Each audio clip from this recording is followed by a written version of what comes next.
On December 5th, 1952, Londoners woke to find they couldn't see their own feet, and within days, thousands were dead.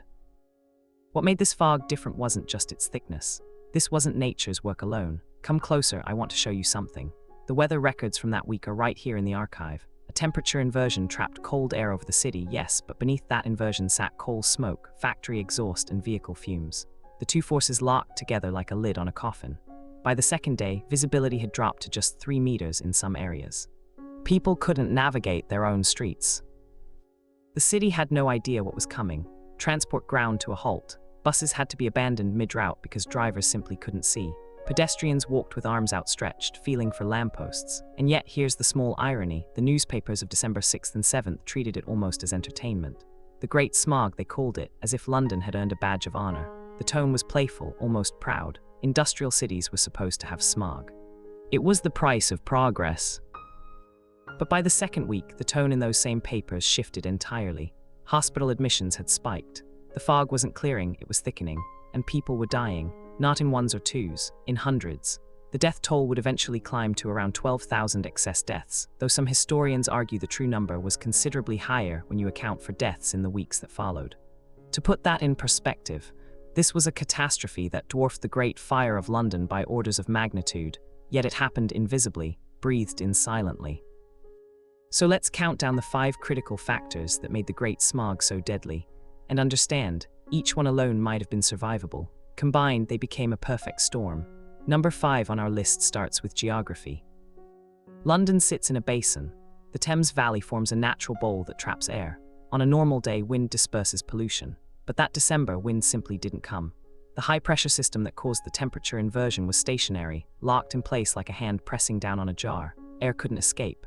Everything that rose from the city's chimneys, from its factories, from its cars, all of it stayed right there, accumulating, concentrating. The geography that made London a great port became a geography that made it a gas chamber. But that's not the deadliest factor. Number 4 was fuel choice. Britain had just come through the Second World War. Rationing was still in effect.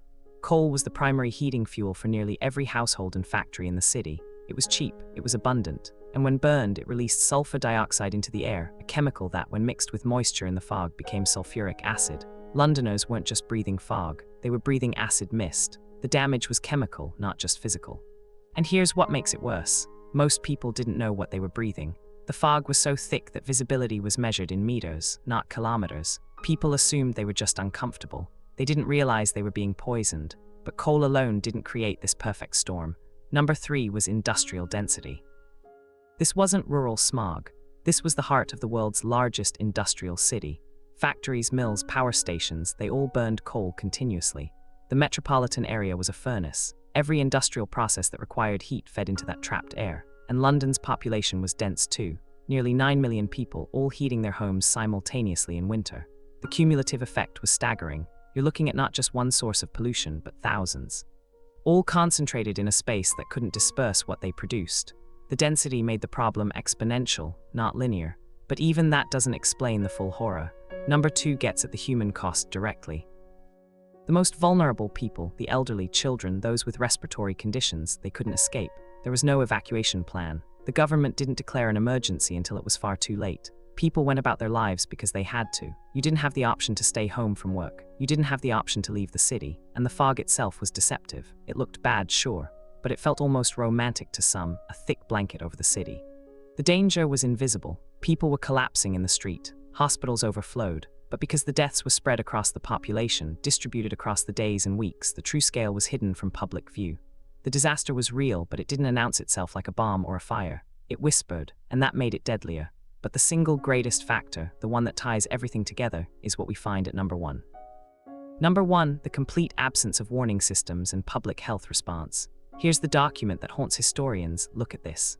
The Ministry of Health had no protocol for air quality emergencies. When doctors began reporting unusual numbers of respiratory deaths, there was no coordinated response. No one told people to stay indoors. No one distributed masks. No one told factories to reduce output. The government's position was essentially, this is weather. Weather happens. Endure it. Even when the death toll became undeniable, the official response was muted. Officials worried that declaring an emergency would damage London's reputation. There was also a profound underestimation of what air pollution could actually do. Most people, including doctors, didn't fully understand that air itself could be weaponized by chemistry and physics. The Great Smog lasted 5 days of absolute thickness, but its effects rippled for months. People who survived developed chronic respiratory problems. The event became a watershed moment, not immediately, but gradually.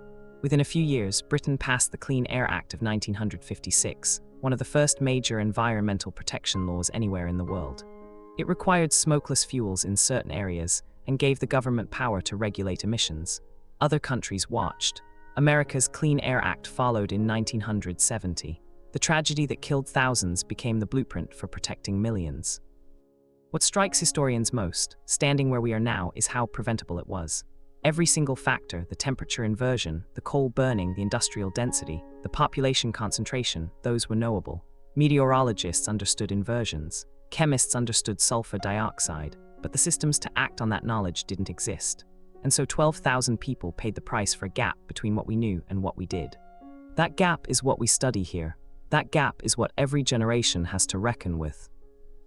Subscribe, we uncover the historical disasters that rewrote policy and shaped the modern world.